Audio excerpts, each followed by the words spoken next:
Jaketnya dibuang di mana?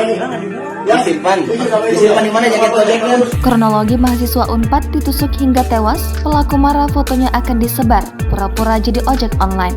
JAM 23 tahun mahasiswa Universitas Padjadjaran tewas ditusuk di rumahnya di Gading Tetuka 2, Desa Ciluncat, Kecamatan Cengkuang, Bandung, Jawa Barat pada Jumat 11 November kemarin.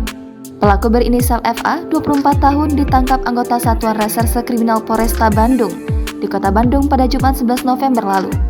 Saat ditangkap, FA mengaku membunuh korban karena merasa kecewa lantaran korban berniat akan menyebarkan foto-foto tersangka. Foto tersebut tentang kekurangan dari tersangka dan foto penganiayaan oleh tersangka terhadap korban yang sempat terjadi beberapa waktu lalu. Kemudian muncul niatan FA menghabisi korban. Tersangka merasa marah dan kecewa, kemudian merencanakan pembunuhan ini dengan cara membeli jaket ojek online dan senjata tajam. Kapolresta Bandung, Kombes Pol Kusworo Wibowo, Mapolresta Bandung, pada Sabtu 12 November kemarin, dikutip dari Kompas.com mengatakan, berdasarkan penyelidikan Polresta Bandung, FA telah merencanakan pembunuhan tersebut. Awalnya, FA masuk ke dalam rumah korban yang terletak di Komplek Gading Tetuka 2, Desa Ciluncat, Kecamatan Cengkuang, Bandung, Jawa Barat, pada Jumat 11 November sekitar pukul 9.00 waktu Indonesia Barat lewat dapur. Saat memasuki rumah, pelaku mengenakan jaket ojek online untuk mengelabui warga.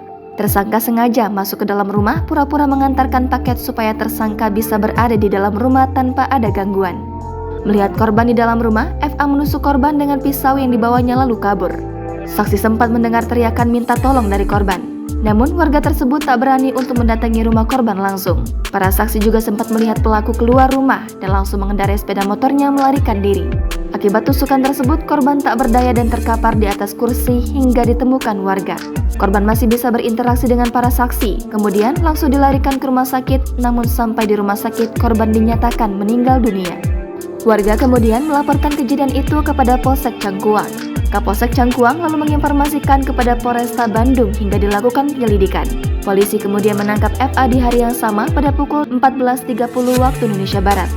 Atas perbuatannya, FA dijadikan tersangka dan dijerat pasal 340 tentang pembunuhan berencana, subsidiar pasal 338 pembunuhan, dan atau pasal 351 ayat 3 penganiayaan yang mengakibatkan hilangnya seseorang. Atas perbuatannya, FA diancam dengan pidana penjara maksimal hukuman mati atau seumur hidup.